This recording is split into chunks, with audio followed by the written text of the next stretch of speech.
একটি পেজে দেখতে পেয়েছি আপনি নির্দিষ্ট একটি দলকে ভোট দেওয়ার জন্য সবাইকে আহ্বান জানিয়েছেন। কথাটি সত্য কিনা? প্রিয় দর্শক, খুবই দুর্ভাগ্যজনক একটি বিষয় এটি। আমারও দৃষ্টিতে এসেছে যে অনেকেই আমাদের কোনো বক্তব্য দেখা গেল যে 6 মাস আগে, 1 বছর আগে কোথাও কোনো বক্তব্য দিয়েছি, সেটার অংশবিশেষকে কেটে এনে, অথবা কোনো বক্তব্য নেই, কোনো উক্তি নেই, এমনি মুখস্থ আমাদের ছবি দিয়ে ফটোকার্ড তৈরি করেছেন এবং আমরা অমুককে ভোট দেওয়া যাবে না, অমুক দলকে ভোট দেওয়া যাবে না, তমুক দলকে ভোট দিতে হবে, এরকম স্পেসিফিক কোনো কথা বলেছি। এরকম কথা বিভিন্ন রাজনৈতিক দলের কর্মীরা তাদের মতো করে প্রচার করছেন। আমি তাদেরকে বিনীতভাবে বলতে চাই যে বিশেষ করে যারা ইসলামিক দলগুলো করেন, ইসলামিক রাজনীতি করেন, তারা আল্লাহকে সন্তুষ্ট করবার জন্য করেন। অতএব তারা যদি জেনে বুঝে মিথ্যা কথার প্রচার করেন, তাহলে সেক্ষেত্রে আল্লাহর কাছে কিন্তু জবাবদিহিতা আছে। আমি আল্লাহর দিন প্রতিষ্ঠার জন্য বা আপনার শরিয়া কায়েম করার জন্য বা ইসলামী হুকুমাতের জন্য, ইসলামী সমাজ ব্যবস্থার জন্য কাজ করছি, এটা যেমন প্রশংসনীয়, ঠিক একইভাবে ইসলামী সমাজ ব্যবস্থা কায়েম করতে গিয়ে মিথ্যা কথা বলা কিন্তু প্রচন্ড নিন্দনীয় এবং এটা বরং ইসলামী দলের ভাবমূর্তি নষ্ট করবে,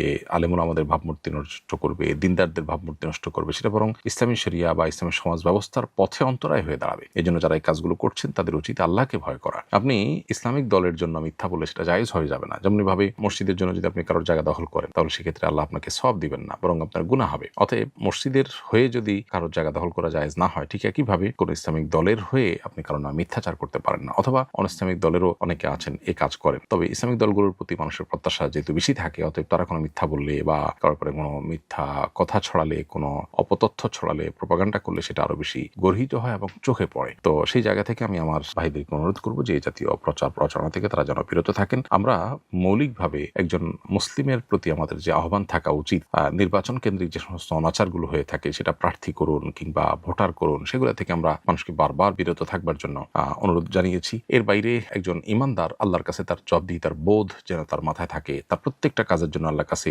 জবাবদিহিতার ব্যাপার আছে। আমাদের প্রত্যেকটা কাজই হয় আমার নেকামলের পাল্লায় সেটি উঠবে, আর না হলে পদামলের পাল্লায় উঠবে।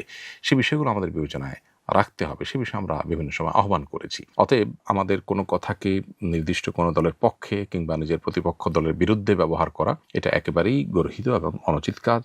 এই সমস্ত ভাইদের আল্লাহকে ভয় করা উচিত।